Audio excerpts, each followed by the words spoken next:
আমার লগে থা বন্ধু বান্ধব গ্যাস বেরাম রোগে আক্রান্ত কই এটা কিন্তু এমনি কই না, এটার পিছে লুকাই রয়েছে হাজারতম রহস্য, যে রহস্য কিনা কয়া শেষ করেন যেত না। এদিকে ফাফি বন্ধু চাই না হের বাড়ির সামনে আমরা দুই বাড়া রান্না কোন সমুদ্রে দাঁড়া করে রাখছে, মাকার হের কোন আওনার নাম নাই, তার লাগে বন্ধু সাইড দেখাছে হের গট্টার থেকে হের আইনা মনে করেন যে গাট্টার দূরে গেট দা বাই করতেছে আর বাই করতেছে আর কইতেছে কিরে তুই আমরা কোন সমুদ্রে এনে দাঁড়া করে রাখছো। আমরা যে হের বাড়ির সামনে এতক্ষণ ভয় লাগলো, এটা কি হে কাজটা ঠিক করছে আপনারই কোন না। আমার কাছে কোনো ভালো লাগে আর না লাগে মনে করেন যে এমন একটা হালি রাস্তা ফেলে বাইকটা চালাতে যে একটা মজা লাগে বলার বাইরে নাই। কোনো হাসো আফার বিমানের ড্রাইভারে ফেরা চালাও নিজের ইচ্ছা মতো উল্কে পালকে। আরে ফাফি তুই গাড়িটার মধ্যে বলে যদি কিচ্ছু করতেছে না, যদি দাঁড়ায় থাকতে দেখলি কি করলাম আমরা দুই বাড়া তোরে ইকুন যদি আমরা আবার তোরে কিচ্ছু করতাম যাই আমরা দুই বাড়ার উপরে পড়ে যাবো তার লাগে বাচ্চা গেছে উদ্গা। এদিকে গাড়িটা পার্কিং করে সেটা কিন্তু আমরা ইব্রাহিমপুর মডেল মসজিদের সামনে। মাঝে মাঝে শুক্রবারে এই মসজিদের মধ্যে এসে জুম্মা নামাজটা পড়লে মনে করেন যে মনের মধ্যে আলাদা একটা ফিলিংস চাই। এই মসজিদের হুজুরের কোরআন তেলাওয়াতের কথা আপনাদেরকে কি বলবো ভাই, একেবারেই মন জোরানোর কোরআন তেলাওয়াত। নামাজে দাঁড়ালে আপনার খালি শুনতেই মন চাইবে হুজুরের মাশাআল্লাহ এত সুন্দর কণ্ঠ। তো এদিকে কিন্তু আমরা সবাই নামাজ টামাজ পড়ে সেরা বাইরে পড়ছি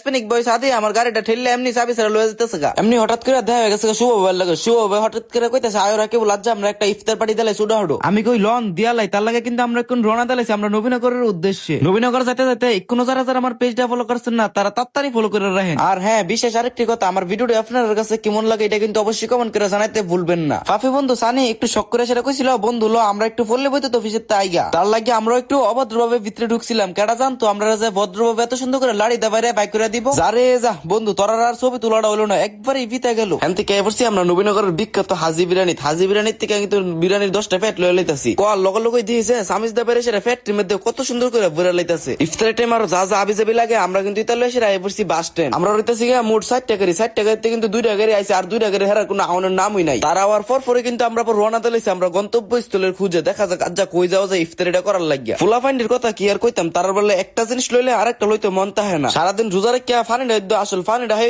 রোজাটা ভাঙন লাগে, তার বলে ফানি লইতে মন নাই। আবার আমরা মাথার মধ্যে এত টেনশনও নাই কারণ আমরা গোপালপুর বাজার থেকে ফানির বোতল লইয়া লইতেছি। হ্যান টানলে কিন্তু অনেক কষ্ট লইলে তারপর কিন্তু এনতে আবার আমরা রওনা দিলাইছি ইফতার করার লেগে সুন্দর একটি জায়গার খুঁজে। আজ কোন জায়গার মধ্যে ইফতার করতাম যেতেছি এই জায়গার নামটা আপনার আগে আগে না কয়ে ফাললামই না। যাইতাছি করে আমরা সাহেবনগর মেঘনা নদীর তীরে যাইতাছি আর মনে করেন যে যেমনিতে দুল হাইতাছি বলার বেড়ে শৈল করে আরো বেশি করে লাগাই যেতেছি। এদিকে বন্ধু সানের কান্দু দিতেছি পানির বোতলটি বাজারে শুনি যে রাস্তার নাকি কাজ চলতেছে, তার লাগিয়ে গাড়িটা লইয়া মনে করেন যে মেঘনার পরে যাইতাম পারতেছি না, তার লাগে এন থেকে হাঁটা শুরু করে দিছি। সারা রাস্তার দুলমুল হায়া মায়া মেঘনার পরে এসে একটা ডিপকল পাইছি। ডিপকলেতে তো আমরা সবাই মিলে আত্মুখ দোয়া শুরু করে দিছি, যে একটা ঠান্ডা পানি আহা হা আরামদায়ক। এদিকে দিয়েছে আমার দেহা দিয়ে স্পেনিকেও পানি দিয়ে মুখ দোয়া শুরু করে দিছি। কিরে পানি ঠান্ডা নাকি গরম রে? আমার কাছে হেরা দিয়ে দিছি হেজুরটি দিতাম বললা, আমি আবার হেজুর দোনার লাগে এক্সপার্ট। পলিথিনের মধ্যে পানি লইছে হেজুরটি লাইসেন্স এর দুয়া লাইতেছে। এদিকে তারা বনের লাগে জায়গাটাও বাক করে লাইতেছে। আর মেঘনার পরের ভিউর কত আপনার কি আর কই অনেক সুন্দর। শরবত লারা দেওয়ার লেগে সামিস না পাইয়া তারা কি করছে আধুনিক পদ্ধতিতে বোতল দিয়ে লারা শুরু করে দিছে। কোন জায়গার মধ্যে শরবত বানাতে গেলে আমরা এই বুদ্ধিটা আশা করি আপনারা কাজে লাগবো, শিক্ষা রাখেন। সবাই কিন্তু এখন ইফতারের টাইমে লেগে পড়েছে, হুজুরে কোন সময় মাইক দেখইব আর সবাই কোন সময় হাইবো। অবশেষে ইফতারের টাইম কই হইলাইছে, পানিটা হাই হইলাই আহা হা